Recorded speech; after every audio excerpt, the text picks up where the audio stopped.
يا ميدو. نعم.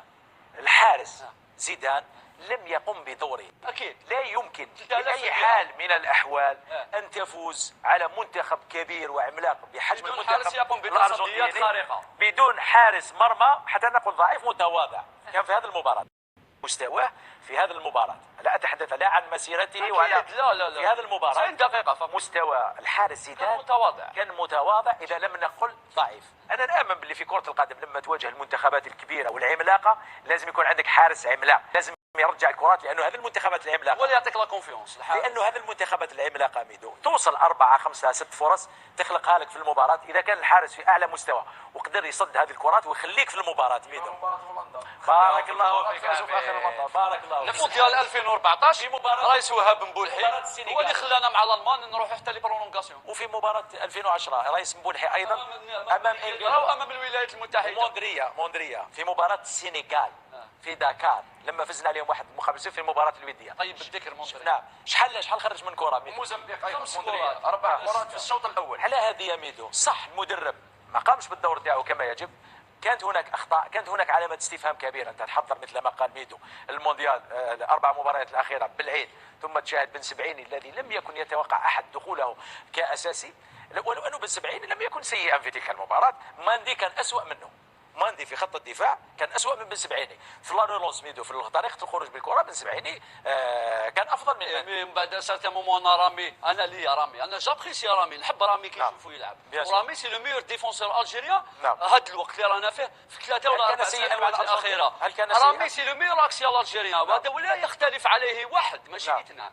مع روحك ما تقدرش تخالف على هذا انه بن سبعيني افضل مدافع محوري في الجزائر. هل كان سيئا مع صحيح 2 موا سون كومبيتيسيون يا لكن لم يكن سيئا ودخلوا فاسا ميسي فاسا لوطارو تو لوي غومباسي. واش حبيت نقول؟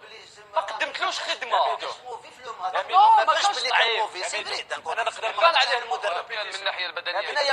بارك الله فيك. واش قال لك شيخ؟ من الناحيه البدنيه هنا المدرب ما غلطش في قال لك ميلود، ما قلتلكش الله كاش قال لك ميلود دير حاجه اسمعها مليح. من الناحيه البدنيه بدني طاح فيك فيه. رامي بن سبعيني بالخبره اللي عنده بالامكانيات اللي عنده احسن مدافع في الجزائر في الاونه الاخيره. اوكي، ولكن من الناحيه البدنيه وهاب لاعب ما يلعبش 2 موا شهرين. من الناحيه البدنيه ماهوش رامي اللي هو طاح. كان حاجه الناخب الوطني ربح بن سبعيني اليوم، خلاص الاصابه تنسات مع الاردن يكون بن سبعيني دوك راه واجد. اكيد خسرنا 3 ثاني. بلا تخسر بالسيستم دو جو لعبنا. يعني لو كان دخل بن عيد ماشي بالعيد يا الناس يا شيخي. شوف ميدو لو كان بن سبعيني ارتكب اخطاء نسمع لك، نقول لك ما ارتكبش اخطاء. لا ما ارتكبش اخطاء. نحكيو على حارس مرمى واش دير انت ميدو؟ انت لو كنت في مكان ميدو جاوبني على السؤال في هذاك الماتش ماشي لم يكن سيئا ميدو. سي الميور اكسي الله. عيسى موندي لعب كاع المباريات الاخيره ولم يكن مصابا وكان اسوء من بن سبعيني في ذلك اللقاء، فكان ثقيل جدا في الخروج بالكره. الناس كاع عطاتو علامه افضل علامه في المنتخب الوطني عيسى مندي. سي ديفو هذوما اللي راهم ينوطيو لي جوار. انا ما شفتش عيسى مندي نروح لا والله ما نروح لك بعيد. مانيش مكذبك ميدو مانيش مكذبك. قلت لك انا شخصيا وربما الكثير من الذين تحدثت معهم قالوا لي بن سبعيني ايضا مندي كان سيء. ما تروح تسال ميدو مباشره نقول له انت قول لنا واش رايك اذا مندي قدم مباراه كبيره وكان احسن لاعب ولا مندي قدم مباراه ضعيفه؟ هذا هو السؤال. معليش انا نروح له لسؤال اخر. ميدو انت في مكان بيتكوفيتش شكون توضع حارس مرمى في مباراه الارجنتين؟